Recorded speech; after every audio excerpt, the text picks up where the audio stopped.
Hey everybody, welcome back to the Comic Wall. It's me, the Outcast Angel, and today let's talk about issue 5 of Oblivion Song by Robert Kirkman. Now, I was super excited about this issue dropping because this cover is one of my absolute favorites because I'm just digging this color scheme, and my camera's not exactly doing it much justice, but you know, it's just, I love the way the colors are blending here, and you know, props to Annalisa Leoni because I'm really loving it. Anyway, jumping right in, we drop back with Nathan back in Oblivion, who has been captured by this group of survivors.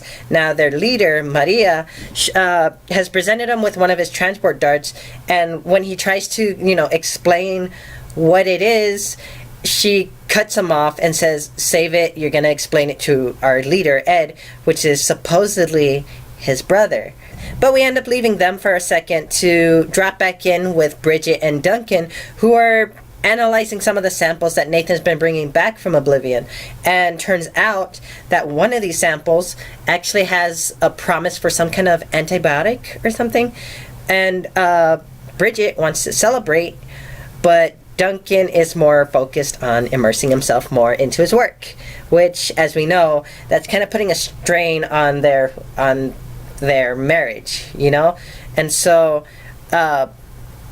Bridget tries to, you know, throw that little tidbit in there about, you know, maybe talking to some support groups, because Duncan was one of the survivors to be brought back from Oblivion after spending about 2 years, maybe a year, I can't remember exactly, but he's having none of it. He just wants to bury himself more into his work. He's saying that, "I just want to lose myself into the work. That's what helps. Trust me." And Bridget kind of mutters under her breath, saying, "Be careful. That's all you lose." And Duncan obviously heard that, and she's wanting to air out, so she steps out to get a breath of fresh air. But then we're met with an armed escort for the general that we met in the beginning of issue 1, the one that Nathan tried to ask for more funding for their trips to Oblivion to try and save more people.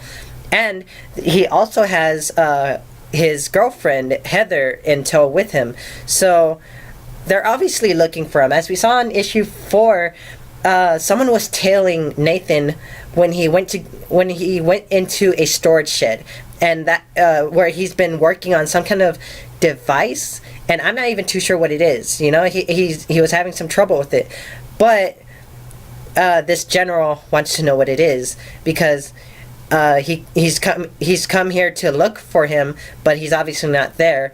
And when he asks for access to that storage shed, Bridget and Duncan obviously have no idea what they're talking about, because Nathan has kept them in the dark about it. He hasn't bothered to tell them anything about it. So what does this mean for their relationship now, you know? Anyway, we jump back to Oblivion, and we get another amazing, just beautiful spread, and it's just amazing how much attention to detail Lorenzo and Annalisa, you know, pay to these scenes, because it's just, we keep getting these spreads, and I'm in love with these spreads. Anyway, we're starting to see that Nathan is having a hard time with this group, you know, more than the majority of this group is too hostile toward him, because they're convinced that he's been taking their people, and you know, they don't know what's become of them. And so Maria kind of shuts this down, saying, if he is Ed's brother, I don't think he's going to be happy if he doesn't come back in one piece, you know. And so on this page we see more of the different environments of Oblivion, and I'm in love with these. I wish I could get some of the original artwork of these, because I would love to have these on my wall. It's just amazing. Like maybe right here, I don't know. Anyway, they end up making it back to their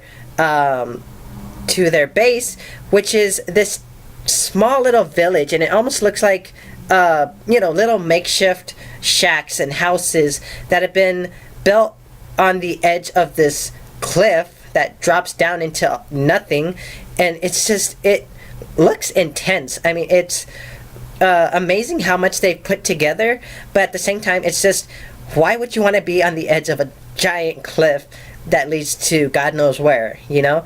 Anyway, Nathan's also really, just taken aback by this, because he's finally seeing what's become of these people. Most of the people that have, disappeared from Philadelphia.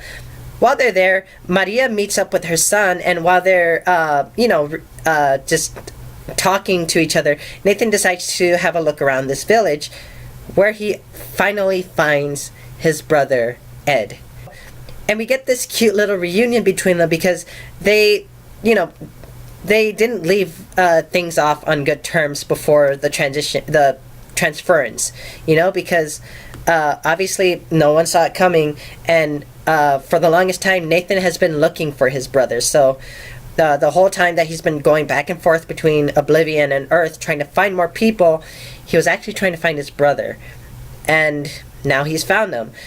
But the reunion is spoiled due to Maria's bringing up of Nathan's what she says, taking of their people, and Ed is obviously like a little alarmed by this. But this is where Nathan explains that he hasn't been taking them, he's been rescuing them. He explains that Earth hasn't been destroyed, as he's learned that some people here thought it was. It's just you all were taken to a different place.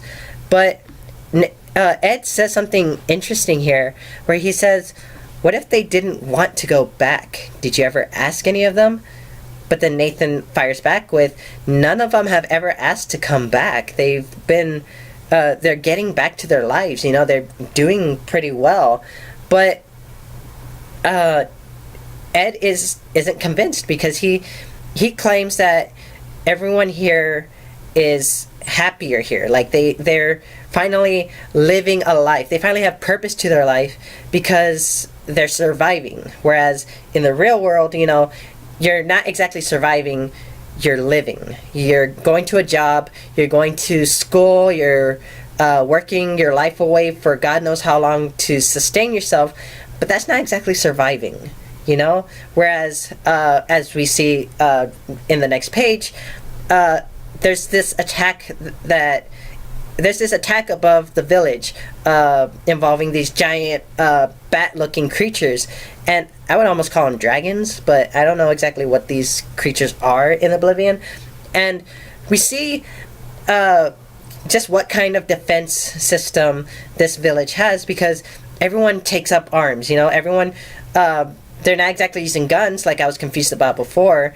They take up like bows and arrows, like we see Nathan taking up on the cover, but he doesn't exactly help out with this.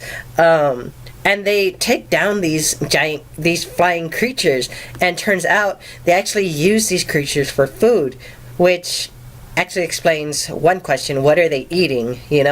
And I'm not sure exactly if this is healthy for them, but they seem to be doing pretty good. And while they're having this huge feast after these kills that they've made, Ed turns to Nathan and says, now this is living. And I can understand that, but Nathan still doesn't believe that absolutely everyone here wants to stay here.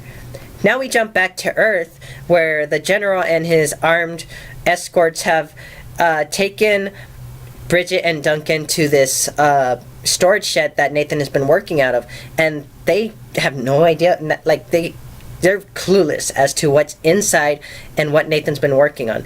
So the general has his soldiers cut the lock, and they let themselves in, and we see the device that Nathan has been working on. And his girlfriend Heather tries to explain, saying, I'm sure there's a perfectly reasonable explanation for this. And the general just cuts her off, saying, you mean other than your boyfriend's building a bomb? Now, I don't agree with that, because he's a general, he's a soldier, he should have some a better idea of process of elimination, you know? Who's to say it's a bomb, you know? This, Nathan has been trying to get more funding to try and save people as he's been leading on. Why would he be building a bomb? For all he knows, it could be some glorified toaster or something, you know? But the issue ends with us seeing Heather, Bridget, and Duncan looking extremely shocked and just confused because they don't know what this thing is and what Nathan's been up to. And I'm really excited to see what happens next issue. But that's the end of this issue and the end of this video. So thank you guys for watching. I hope you guys liked it. And if you did, drop a like, show the love, hit that subscribe button to get more of my videos, ring the bell to get notifications of when I post new videos. So that way you guys stay updated and don't miss out. And I'll see you guys next time. Bye.